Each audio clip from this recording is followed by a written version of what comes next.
പിതാവിൻ്റെയും പുത്രൻ്റെയും പരിശുദ്ധരുടെ നാമത്തിൽ തന്നെ ആമീൻ.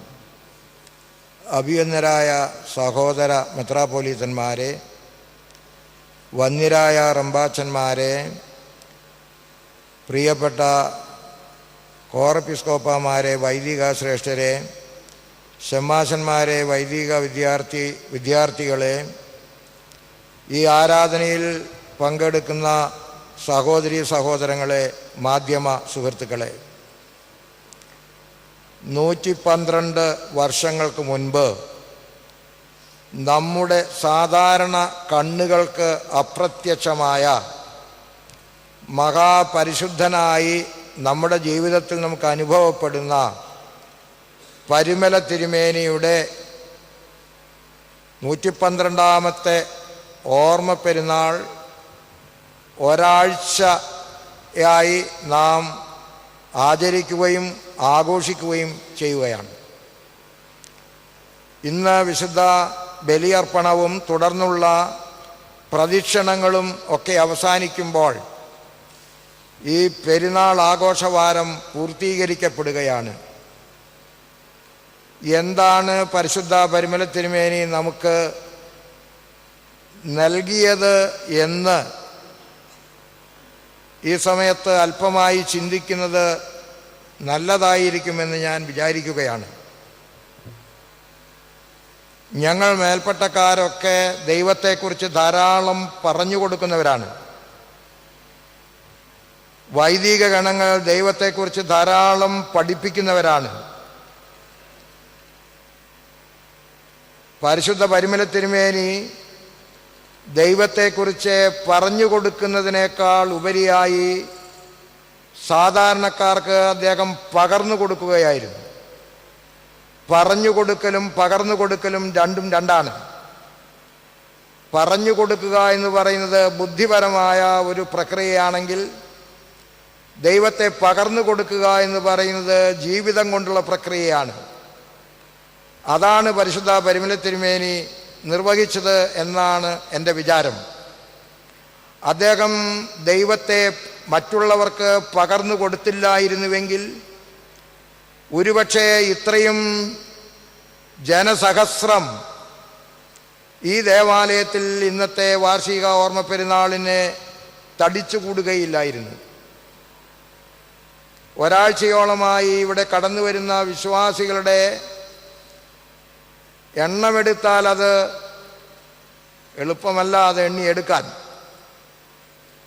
കാരണം എന്താണെന്ന് ചോദിച്ചാൽ, ആ പിതാവ് ദൈവത്തെ പറഞ്ഞു കൊടുത്തില്ല, പക്ഷേ പറഞ്ഞു കൊടുത്തു. പക്ഷെ പറഞ്ഞു കൊടുക്കുന്നതിനേക്കാളും പകർന്നു കൊടുത്തു. ഇത് ഒരു പ്രധാനപ്പെട്ട സത്യമാണ്. എങ്ങനെയാണ് അദ്ദേഹം പകർന്നു കൊടുത്തത് എന്ന് ചോദിച്ചാൽ, തൻ്റെ വിശുദ്ധ ജീവിതം കൊണ്ടാണ്. വിശുദ്ധ ജീവിതം എന്താണെന്നുള്ളത് മനുഷ്യൻ്റെ വിശുദ്ധ ജീവിതവും ദൈവത്തിൻ്റെ വിശുദ്ധ ജീവിതം എന്താണെന്ന് ഇന്നലെ സന്ധ്യാനമസ്കാരത്തിൽ പ്രിയപ്പെട്ട അപ്രയം തിരുമേനി വളരെ ഹ്രസ്വമായി പ്രൗഢഗംഭീരമായി ഇന്നലത്തെ സദസ്സിനെ കേൾപ്പിച്ചു. എന്താണ് വിശുദ്ധ ജീവിതം? വിശുദ്ധ ജീവിതത്തിൻ്റെ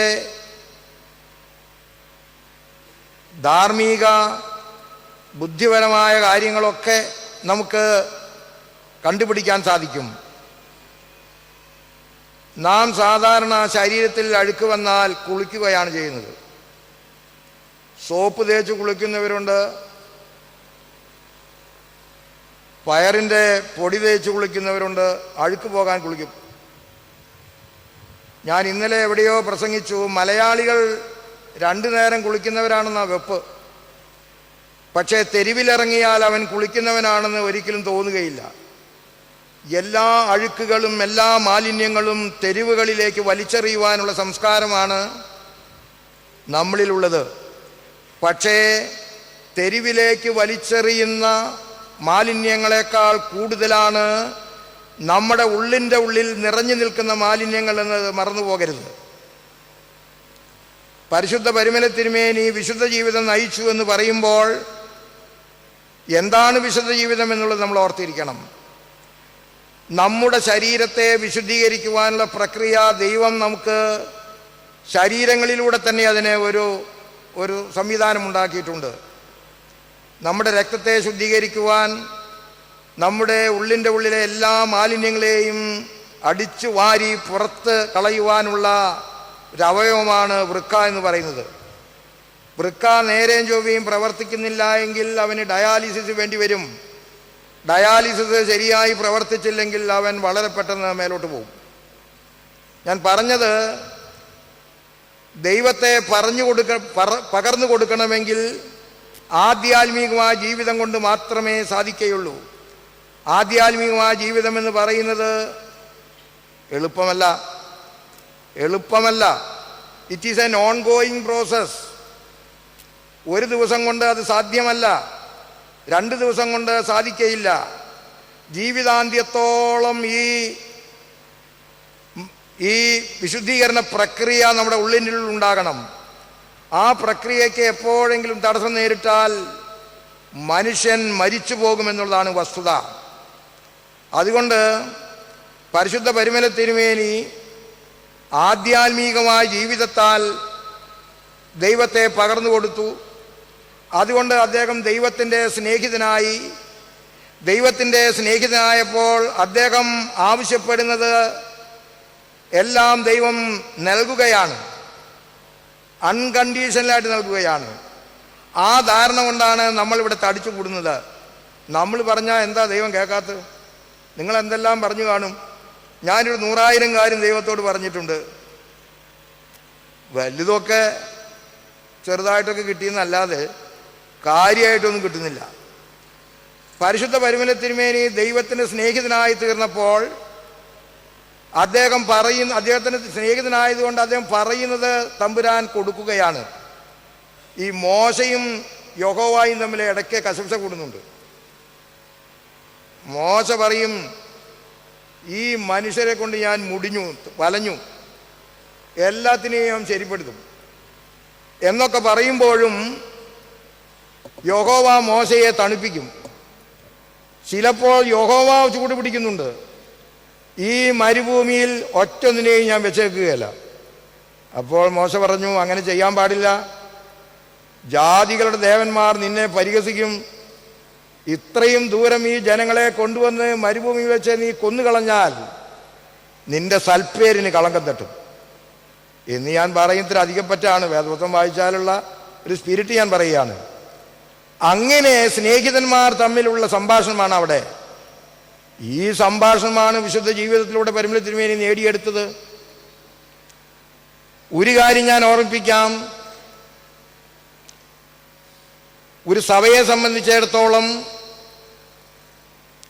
വൈദിക ഗണമാണ് വിശുദ്ധ ജീവിതത്തിൻ്റെ ഉറവിടം. സാധാരണക്കാർ പലപ്പോഴും വിചാരിക്കുന്നത് വൈദിക ഗണമാണ് ഞങ്ങളുടെ ജീവിതത്തിൻ്റെ വഴികാട്ടി എന്ന് വിചാരിക്കുന്നവരും വിശ്വസിക്കുന്നവരാണ് നാം എല്ലാവരും തന്നെ. പക്ഷേ വൈദിക ഗണത്തിന് എവിടെയെങ്കിലും വഴിതെറ്റിയാൽ വലിയ അപകടമാണ്. നമ്മുടെ കർത്താവിൻ്റെ അന്ത്യനാളുകളെ കുറിച്ച് അല്പം ചിന്തിക്കാം.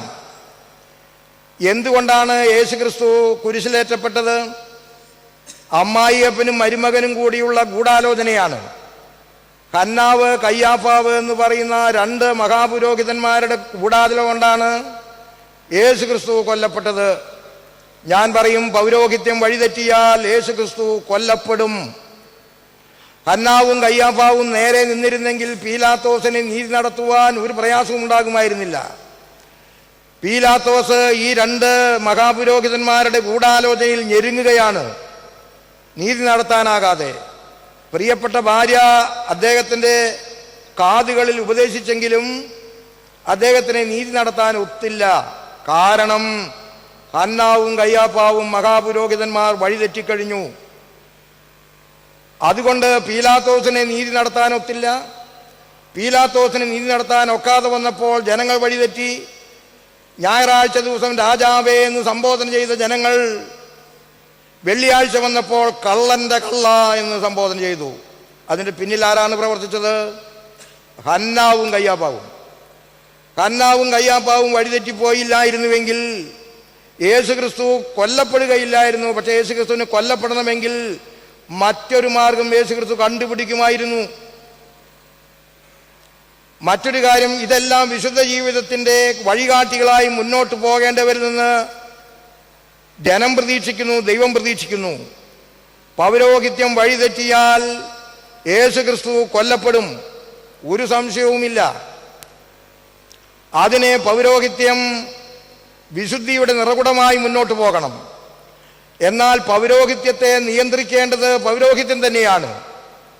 പൗരോഹിത്യത്തെ നിയന്ത്രിക്കേണ്ടത് കോടതിയല്ല, പൗരോഹിത്യത്തെ നിയന്ത്രിക്കേണ്ടത് ജനവുമല്ല. എങ്ങനെയാണ് പൗരോഹിത്യത്തെ നിയന്ത്രിക്കേണ്ടത്? 2-3 വഴികളുണ്ട്. ഒന്നാമത്, പൗരോഹിത്യം വഴിതെറ്റുന്നുണ്ടോ എന്ന് സ്വയമായി തിരിച്ചറിയുവാനുള്ള ആലോചന ദൈവമായി നടത്തണം. മനസാക്ഷിയെ നമുക്ക് മാപ്പുസാക്ഷിയായി വെക്കാം. അവിടെ നമുക്കറിയാം പൗരോഹിത്യം വഴിതെറ്റുന്നുണ്ടോ ഇല്ലയോ എന്നുള്ളത്. സഭയുടെ നിയമങ്ങൾ എന്താണ് പറയുന്നത് എന്ന് വേണമെങ്കിൽ പരിശോധിച്ച് നോക്കാം. സഭയുടെ നിയമങ്ങൾ, എഴുതപ്പെട്ടതും എഴുതപ്പെടാത്തതുമായ നിയമങ്ങൾ എന്താണ് നമ്മൾ സംസാരിക്കുന്നത് എന്ന് വളരെ കൃത്യമായി അറിയാനൊക്കും. മാത്രമല്ല, ദൈവത്തിൻ്റെ തിരുവെഴുത്ത് എന്ത് നമ്മോട് സംസാരിക്കുന്നു എന്നും നമുക്ക് സ്വയമായി ചിന്തിക്കാനൊക്കും. അങ്ങനെ വരുമ്പോൾ പൗരോഹിത്യം വഴികാട്ടിയായി തീരണമെങ്കിൽ, വഴിതെറ്റിയെന്ന് അറിഞ്ഞിട്ടുണ്ടെങ്കിൽ 2 മാർഗമേ ഉള്ളൂ. ഒന്നുകിൽ പത്രോസിൻ്റെ മാർഗം, അല്ലെങ്കിൽ യൂദായുടെ മാർഗം. പത്രോസിൻ്റെ മാർഗം എന്ന് പറയുന്നത്, പത്രോസ് വഴിതെറ്റിയെന്ന് മനസ്സിലാക്കിയപ്പോൾ തിരിഞ്ഞു നിന്ന് കർത്താവിൻ്റെ അടുത്ത് വന്ന് അപ്പോളജി പറയുന്നുണ്ട്. പ്രകടനാത്മകപരമായ അപ്പോളജി ആയിരുന്നില്ല, അത് വാവിട്ട് കരയുന്ന അപ്പോളജി ആയിരുന്നു. ആ അപ്പോളജി കർത്താവ് സ്വീകരിച്ചു. യൂദ അപ്പോളജി പറഞ്ഞു, പക്ഷേ അത് വേണ്ടതുപോലെ ആയില്ല. അവസാനം യൂദായുടെ വഴി യൂദായി നോക്കി. ഞാൻ പറഞ്ഞത്, പരിശുദ്ധ പരിമല തിരുമേനി നമുക്ക് നൽകിയത് ദൈവത്തെ പറഞ്ഞു തരികയായിരുന്നില്ല, പകർന്നു തരികയായിരുന്നു. അതിൻ്റെ പുറകാലെ പോകാനാണ് നാം ഓരോരുത്തരും ശ്രമിക്കേണ്ടത്. അതുകൊണ്ട് തന്നെയാണ് പരിശുദ്ധ പരിമല തിരുമേനി വഴികാട്ടി എന്ന് ഞാൻ പറയുന്നത്. സമൂഹത്തിൻ്റെ വഴികാട്ടിയായിരുന്നു. ഓർത്തഡോക്സ് സഭയുടെ മാത്രം വഴികാട്ടിയൊന്നുമല്ല, നാനാജാതി മതസ്ഥർക്കും അദ്ദേഹം വഴികാട്ടിയായിരുന്നു. അദ്ദേഹം ദൈവത്തിൻ്റെ സ്നേഹിതനായിരുന്നു. ദൈവത്തിൻ്റെ സ്നേഹിതനായതുകൊണ്ട് എന്തും കർത്താവിൻ്റെ അടുത്ത് എന്ന് പറയാനുള്ള സ്വാതന്ത്ര്യമുണ്ട്. പറഞ്ഞാൽ അത് ചെയ്തു കൊടുക്കുന്നൊരു തമ്പുരാനുമുണ്ട്. അതുകൊണ്ടൊക്കെയാണ് നിങ്ങളിവിടെ വന്നത്. നിങ്ങളൊരു പക്ഷേ ചില കാര്യങ്ങൾ സ്വകാര്യമായി അദ്ദേഹത്തോട് സംസാരിച്ച് പോകാനായിരിക്കും, എന്തെങ്കിലും പ്രയോജനമായിരിക്കും നിങ്ങൾക്ക് പറയാനുള്ളത്. പേടിക്കേണ്ട. കർത്താവായ പരിശുദ്ധനായ പരിമല തിരുമേനി ദൈവത്തെ പകർന്നു തന്നു, ദൈവത്തെ പഠിപ്പിക്കുകയല്ല ചെയ്തത്. നമ്മളൊക്കെ പലപ്പോഴും വിചാരിക്കുന്നത് പാണ്ഡിത്യം കൊണ്ട് ദൈവത്തെ ലഭിക്കുകയില്ല, ധനം കൊണ്ട് ദൈവത്തെ സമ്പാദിക്കാൻ സാധിക്കുകയില്ല, ഒരു പരിധിവരെയൊക്കെ സാധിക്കുകയുള്ളൂ, ആരോഗ്യം കൊണ്ടോ സൗന്ദര്യം കൊണ്ടോ സാധിക്കുകയില്ല. ദൈവത്തെ ആത്മീയ ജീവിതം കൊണ്ട്, വിശുദ്ധ ജീവിതം കൊണ്ട് മാത്രമേ ദൈവത്തെ നമുക്ക് നേടാൻ ഒക്കുകയുള്ളൂ. അല്ലെങ്കിൽ ദൈവത്തെ നേടാൻ ഒക്കുകയില്ല. ഒക്കുമെന്ന് നമ്മൾ പറയുന്നത് ദൈവത്തെ പറഞ്ഞു കൊടുക്കാനുള്ള യോഗ്യത മാത്രമാണ് അവിടെ ഉണ്ടാകുന്നത്. അതുകൊണ്ട് പരിശുദ്ധ പരിമല തിരുമേനി ദൈവത്തിൻ്റെ സ്നേഹിതനായി തീർന്നു. അതുകൊണ്ട് വിശ്വാസികൾ ഓടി ഓടി വരുന്നു. വിശ്വാസികൾക്ക് വേദശാസ്ത്രം അറിയാൻ പാടില്ല, എങ്ങനെയാണ് പ്രാർത്ഥിക്കേണ്ടത് നിശ്ചയമില്ല. അയ്യോ തിരുമേനി ചതിച്ചു, സഹായിക്കണേ, ഇതൊക്കെയായിരിക്കും സാധാരണക്കാരൻ്റെ പ്രാർത്ഥന. പാപിയായ ഒരു മനുഷ്യനും പ്രമാണങ്ങൾ മുഴുവനും പഠിച്ച പരീശനും 2 പേരും കൂടി പ്രാർത്ഥിക്കാൻ പോയി. സംഭവിച്ചത് എന്താണെന്ന് നമുക്കറിയാം, വേദപുസ്തകം വായിച്ചാലേ. വലിയ വ്യാകരണം വെച്ചൊന്നും പ്രാർത്ഥിച്ചു ഒന്നുമില്ല. പാവി, ചതിക്കല്ലേ, ഞാനാകെ കഷ്ടത്തിലായി. നെഞ്ചത്ത് കൈവച്ച് 2 അടി എന്നോട് കരുണ തോന്നണമെന്ന് മാത്രമേ പറഞ്ഞുള്ളൂ, വേറെ ഒന്നും പറഞ്ഞില്ല. പുള്ളി എല്ലാം പറഞ്ഞു. ഞാൻ ഓർക്കുന്നു, ചിലർ വേറെ ഓർക്കുന്നുണ്ടാവും, നമ്മുടെ സഭയിലെ കാലം ചെയ്ത ഒരു സീനിയർ മെത്രാപ്പൊലീത്ത ഒരിക്കൽ പറഞ്ഞു, ബുദ്ധിയുള്ളവർക്ക് ഭക്തിയില്ല, ഭക്തിയുള്ളവർക്ക് ബുദ്ധിയില്ല, ഇത് രണ്ടും എനിക്കില്ല എന്ന് പറഞ്ഞു. ഞാൻ ഓർക്കുന്നുണ്ട്. ആരാ പറഞ്ഞതെന്ന് ചിലരുടെയൊക്കെ മനസ്സിൽ പോടും. ഞാൻ പറഞ്ഞത്, വിശുദ്ധ ജീവിതം നയിക്കുവാൻ നാം ഒരുങ്ങാത്തേടത്തോളം കാലം ദൈവത്തിൻ്റെ സ്നേഹിതന്മാരായി തീരാൻ സാധിക്കയില്ല. ഏതെല്ലാം ന്യായവാദങ്ങൾ എന്തെല്ലാം വിളിച്ചു പറഞ്ഞാലും ജീവിതം എന്ന് പറയുന്നത് ദൈവത്തോടുള്ള അനുരൂപപ്പെടലാണ്. പൂർണ്ണമായി അനുരൂപപ്പെടാൻ നമുക്ക് സാധിക്കയില്ല. പക്ഷേ നമ്മുടെ മനസ്സുകൊണ്ട്, നമ്മുടെ ആത്മാവിനെ കൊണ്ട്, നമ്മുടെ ചിന്തകൾ കൊണ്ട് ദൈവാനുരൂപിയായി ജീവിക്കുവാൻ നമുക്ക് സാധിക്കും. ലോകം മാലിന്യം നിറഞ്ഞതാണ്. ലോകം മാലിന്യം നിറഞ്ഞതാകുമ്പോൾ ആ മാലിന്യത്തിൻ്റെ മധ്യത്തിൽ വേണം വിശുദ്ധ ജീവിതം നയിക്കുവാൻ. താമര മനോഹരമായ പുഷ്പമാണ്, അതിൻ്റെ അടിവേര് കെടുക്കുന്നത് ചള്ളയിലാണെന്നാണ് ഞാൻ കേട്ടിരിക്കുന്നത്. എങ്കിൽ ലോകം മാലിന്യം കൊണ്ട് നിറഞ്ഞിരിക്കുമ്പോൾ വിശുദ്ധ ജീവിതം കൊണ്ട് ലോകത്തെ പ്രകാശപൂരിതമാക്കുവാൻ തക്കവണ്ണം നമുക്ക് കഴിയണം. അപ്പോൾ മാത്രമാണ് ദൈവത്തെ പകർന്നു കൊടുക്കുവാൻ നമുക്ക് കഴിയുന്നത്. അതാണ് പരിശുദ്ധ പരിമള തിരുമേനി ചെയ്തത്. ഞാൻ ദീർഘമായി സംസാരിക്കുന്നില്ല. ആ പരിശുദ്ധ പിതാവിൻ്റെ സന്നിധാനത്തിൽ വന്ന് അറിവുള്ളവനും അറിവില്ലാത്തവനും, പാണ്ഡിത്യമുള്ളവനും പാണ്ഡിത്യമില്ലാത്തവനും, ദരിദ്രനും ധനവാനും ആത്മാർത്ഥതയോടെ സ്വതസിദ്ധമായ നിലയിൽ ദൈവത്തോട് അപേക്ഷിച്ചാൽ പരിശുദ്ധ പരിമള തിരുമേനി അവന് വേണ്ടി സംസാരിക്കും. അവിടെ സംസാരിച്ചാൽ നമുക്ക് വേണ്ടിയതാണെങ്കിൽ ദൈവം അനുവദിച്ചു കൊടുക്കും. നമുക്ക് വേണ്ടിയതല്ല എങ്കിൽ പരിമള തിരുമേനി പറഞ്ഞാലും നമുക്ക് ചിലപ്പോൾ കിട്ടിയെന്നിരിക്കുകയില്ല. അപ്പോൾ നമ്മൾ പരിഭവിക്കരുത്, പരിഭവിക്കേണ്ട ആവശ്യമില്ല. അത് നമുക്ക് വേണ്ടാത്തതാണ് എന്ന് ഉടയ തമ്പുരാൻ മുന്നമേ കണ്ടുകൊണ്ടാണ് അങ്ങനെ പ്രതികരിച്ചത് എന്നാണ് എൻ്റെ വിചാരം. 112ാമത്തെ ഓർമ്മ പെരുന്നാൾ, ആ പരിശുദ്ധ പിതാവിൻ്റെ ഓർമ്മ പെരുന്നാൾ നമ്മൾ ആചരിക്കുകയാണ്. മലങ്കര സഭയുടെ വഴികാട്ടിയാണ് അദ്ദേഹം. മലങ്കര സഭയ്ക്കും ലോകത്തിനും ദൈവത്തെ പകർന്നു തന്ന പിതാവാണ് അദ്ദേഹം. ആരോഗ്യത്തെ അദ്ദേഹം സ്നേഹിച്ചില്ല, ദൈവത്തെ ഒഴിച്ച് മറ്റൊന്നിനെയും സ്നേഹിച്ചില്ല. ഞാൻ പലപ്പോഴും വിചാരിക്കാറുണ്ട് എൻ്റെ പ്രധാനപ്പെട്ട പ്രശ്നം എന്താണെന്ന്. ഞാൻ ആലോചിച്ച് നോക്കിയപ്പോൾ 4 രോഗങ്ങൾ എനിക്ക് ബാധിച്ചിട്ടുണ്ട്. 1 ആത്മീയ ജീർണത, 2 അച്ചടക്കരാഹിത്യം, 3 അധികാരമോഹം, 4 അഭിപ്രായ ഭിന്നത. ഈ 4 രോഗവും എന്നെയും കൂടെ ബാധിച്ചിട്ടുണ്ട്. മറ്റാരെങ്കിലും ബാധിച്ചിട്ടുണ്ടോ എന്ന് എനിക്ക് അറിഞ്ഞുകൂടാ. ആത്മീയ ജീർണതയും അധികാരമോഹവും അച്ചടക്കരാഹിത്യവും അഭിപ്രായ ഭിന്നതയും ആത്മീയ ജീവിതത്തിൻ്റെ മഹാരോഗങ്ങളാണ്. ഈ മഹാരോഗത്തെ പിഴുതെറിയുവാൻ തക്കവണ്ണം ദൈവസന്നിധിയിൽ താഴ്മയോടെ താണിരുന്ന് പരിശുദ്ധ പരിമള തിരുമേനിയുടെ സഹായം അഭ്യർത്ഥിച്ചുകൊണ്ട് മുന്നേറിയാൽ ദൈവം നമ്മോടൊപ്പം ഉണ്ടാകും. ദൈവം നമ്മോടൊപ്പം ഉണ്ടാകും. എങ്കിൽ മാത്രമേ മലങ്കര സഭയ്ക്ക് ഇനിയും മുന്നേറാനായിട്ട് സാധിക്കുകയുള്ളൂ. 2000 വർഷം പഴക്കമുള്ളൊരു സഭയാണിത്. അപ്പോസ്തോലിക പാരമ്പര്യമുള്ള സഭയാണിത്. അപ്പോസ്തോലിക പാരമ്പര്യമുള്ള പല ക്രിസ്തീയ സഭകളും ചെതല് പിടിച്ച് തുരുമ്പിച്ചു പോയിരിക്കുകയാണ് പലയിടത്തും. ആ അപകടങ്ങളൊന്നും നമുക്ക് ഭാരതത്തിൽ ഉണ്ടായിട്ടില്ല. അതുകൊണ്ട് നമുക്ക് അഹങ്കരിക്കാനൊന്നുമില്ല. പക്ഷേ ഈ അപ്പോസ്തോലിക പാരമ്പര്യം നിലനിർത്തിക്കൊണ്ട് ഈ മലങ്കര സഭ ലോകത്തിൻ്റെ വഴികാട്ടിയായി പരിശുദ്ധ പരിമള തിരുമേനിയുടെ സ്നേഹ വായ്പകളിലൂടെ മുന്നേറണമെന്നാണ് എനിക്ക് പറയാനുള്ളത്. ഞാൻ അവസാനിപ്പിക്കട്ടെ. പരിശുദ്ധ പരിമള തിരുമേനിയുടെയും പരിശുദ്ധ മാർത്തോമാ ശ്ലീഹായുടെയും പരിശുദ്ധ പത്രോസ് പൗലോസ് ശ്ലീഹന്മാരുടെയും എല്ലാം മധ്യസ്ഥതയും കാവലും നമുക്ക് എന്നും കൂട്ടായിരിക്കട്ടെ എന്ന് പ്രാർത്ഥിച്ചുകൊണ്ട് വാക്കുകൾ അവസാനിപ്പിക്കുന്നു. ദൈവം നിങ്ങളെ വാഴ്ത്തി അനുഗ്രഹിക്കട്ടെ.